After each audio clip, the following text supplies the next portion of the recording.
Hello, good day. Let's get started our journey with our study of economics. So, we're continuing our study in the realm of economics. That's how economists think. So, economists play two roles, as I mentioned in the class. They are scientists. They try to explain the world. How do they do that? If there is a belief of something is going to happen, for example, if the government impose tax on, let's say, soft drink like Coke or Pepsi, the demand is going to reduce. So what they do is that if that's a theory, right? Because price goes up, demand comes down. It might not be case for some because if there is addictive substance that might not apply, but there is some level of change, and economists actually can actually use mathematical model to see that, okay, if price, they go and collect the data outside when the price increased, or some other country where they did apply, and then afterwards they go and assess if decrease or not. The economists do that. They have a theory, but they use data mathematical method to prove, to refute, or to accept those theories, right? We make a lot of assumptions. Economists, they say that it's a complex world. We know, as I say when the price goes up, the quantity comes down. For some people, it might not be true, but yes, simplify, right? And we also say there's lots of other things, right? If the price of this good has gone up, what happened to the price of other goods, or what my income is, where do I live, all that sort of thing, take into account. But we sort of make an assumption saying that, okay, well, those things don't apply to them. I mean, all we're looking at is price. And model means a highly simplified representation of a more complicated model. Now, as I said, a model, we just talk about price and quantity, but there might be a lot of other things that model excludes. But it doesn't mean that that's economics. It's just because we're just learning basic economics, right?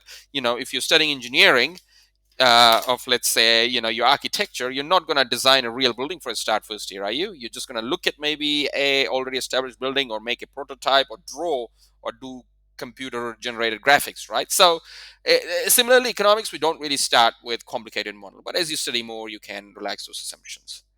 One of the first model is circular flow diagram model. Now it looks a bit complicated, but it's not really. All we do is that we talk about two people, two actors, or two groups of people. One is household, like, let's say we can assume that, normal people who got money, they lend money to the bank, and bank lend money to the others to start business. So we assume that the business don't have money of their own, they always borrow, right? So that's what it's the household and firms. Now firms is business that we use, right? Notice that in economics you don't use business here too much, you call it firms or enterprise. Now, there are two kinds of markets. Now, very important. You have to sort of learn as it is. The market for goods and services, that's the one you actually buy. You get a haircut, you go to doctor, you buy bread, butter, kebab, or whatever you buy, right? And then there's a market of factors of production. Factor of production is those inputs that goes into a business, right? If you are a business, you want labor, you want a chef to work for you if you have a pizza making firm, you want carpenter if you're actually in furniture. So all those are factors of production, right? You need the labor and the capital, the machines, right? So some students have did raise that, land. You got land, labor, and capital. Entrepreneur. Entrepreneur is there because we don't really explicitly mention, because land, labor, capital can be there, but there's no human beings bringing them together. It won't produce by itself, right? So it's always there. Now, if I ask you a question, what are the factors of production? You don't mention entrepreneur, I will not give you low marks. Okay. This is circular flow. Okay, so just be careful. We have two different actors, firms and household. Right? Firms buy the goods and services. Household actually do provide land, labor, capital. Now, what I'm trying to say is household owns this land, labor, and capital. So, in other words, you have your labor,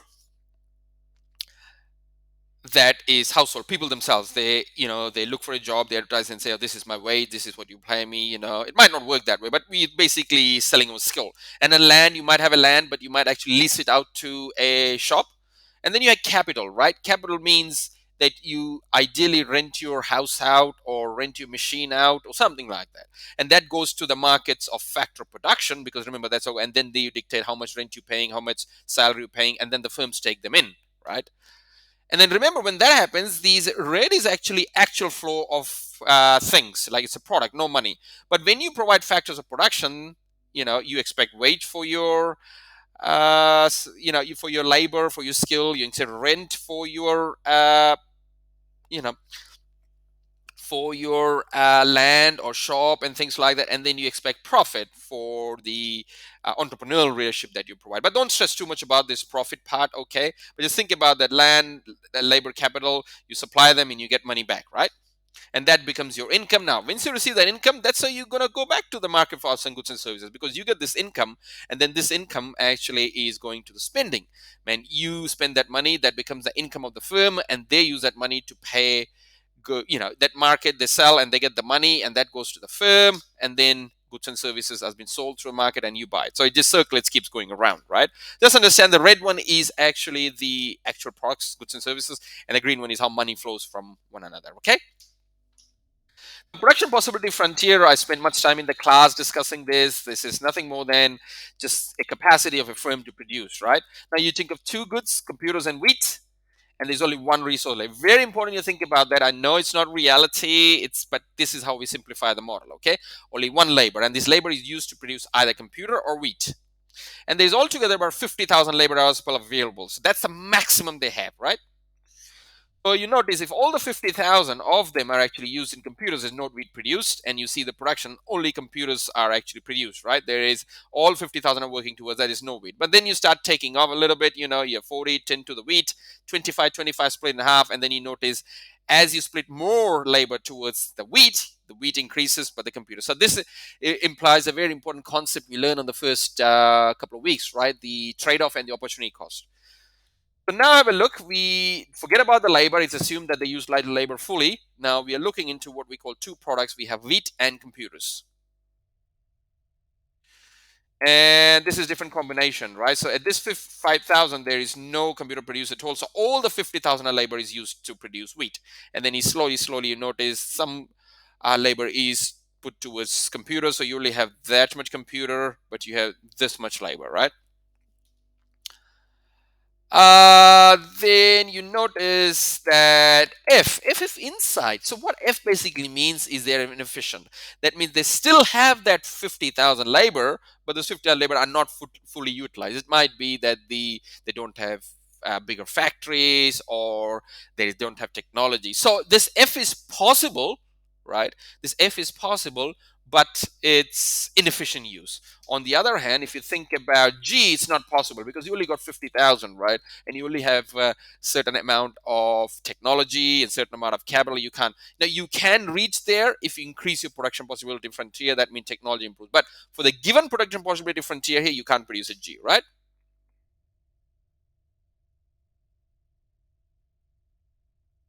So have a look at here. The opportunity cost. Now we need to think about opportunity cost. Now here, as we learn about society phase trade-off, just bring it back here, right? So as you notice, you have labor, right? You employ more and more labor.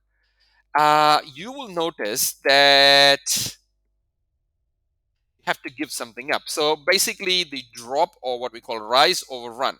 So think about it. If you come from, let's take into account. So this one is you were here. So you put in 0 computers and 5,000 wheat, right?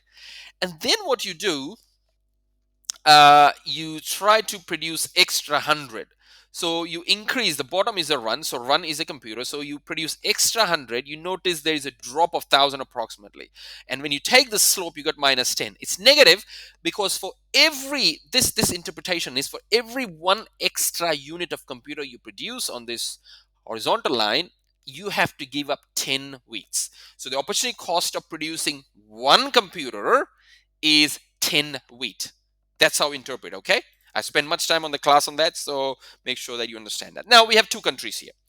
So you have Morocco, on the vertical you have wine, and you have cloth here, and on Egypt you have vertical, same thing. Now you'll notice this is a bit steeper, right? Steeper means it falls very quick. That means, and here it doesn't fall that quick. So that means if you produce one extra cloth here, you have to give a lot more wine in Morocco compared to Egypt, where you don't have to give that much because it's much more flatter, right? So steeper means more opportunity cost. So here, for 1 unit of cloth, you have to give up a lot more wine than in Egypt. Even if you produce 1 unit of cloth, you don't have to give that much wine, okay?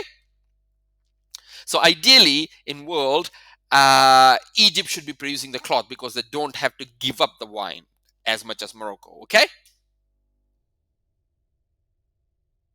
So when economic growth happens, like you talk about technological progress, economy improves, and seems like technology improves, labor improves, and all sorts of stuff, then it expands, and then it's possible for you to produce, right? Shape. Now, with the shape, what I'm trying to saying here is that okay, I showed you about the straight line. That means it just remains the same, but it's not. The more realistic is actually the bow shaped. The bow shape, what we have is, think about this here. Now, in terms of your suites and your mountain bikes, now think about it here. Here, at this point, it's flatter, right? Just forget about the steepness here. It is much flatter here. So if you're trying to increase a little bit from here to here, you don't have to give that much of suite. So if you're producing only small amount of mountain bikes, when I produce a little bit more, you don't have to give it too much of sweet, right? On the other hand, if you're somewhere here, you have to move a little bit. You have to big drop. You have to give a high amount of sweets here. So here we already are producing so much sweets. So taking one amount of labor or a couple of labors from here to produce extra mountain bike doesn't cause the drop of sweets so much. So that means the opportunity cost is not too high there. On the other hand, you're already producing a lot of mountain bikes and very few amount of sweets. That means there's only few people working in sweet. If you take just a little bit amount of people from that sweet, it dramatically going to drop, right? So the opportunity cost of mountain bikes is much lower here, but as you keep coming down, increase, and it's very high here. That's basically what the bow shape, and that actually makes sense with the real world. Okay. All right, this is just a summary, and then I come on microeconomics, macroeconomics. You know what it is. I already mentioned that in the class, two branch.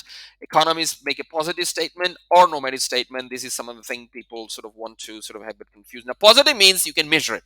If I say if you increase your tax, people are going to buy less. That can be measured because you can. If some country have increased the tax, increase the, you can collect the data and check it. Normative is meant more a opinion. You say government shouldn't increase the tax. That's a statement. It can't test it. It's just a statement, right? Just opinion. So we have positive and normative statement, and that's sort of what we have here. And the other thing is, you just think about this example. I mentioned the class many times. As I mentioned, this is not for substituting your class. This is for reminder. It's just when you listen to this, it should actually be just like, oh yeah, we listened to that. Yeah, I remember that now. Okay, that's what it is. Not for full learning, and it will not help you to get good grades. Or just read through all these things. I mentioned in the class that most of the economies are quite liberal. They say that government shouldn't interfere with any of the things, right? Yeah, 93, 90%. You will notice that. Right. And then who study economics? Some of famous people, perhaps economics. And that's the end of that. So this is the part B of our week 2 and 3, or week 1 and 2, sorry. Okay? Take care now. Bye bye.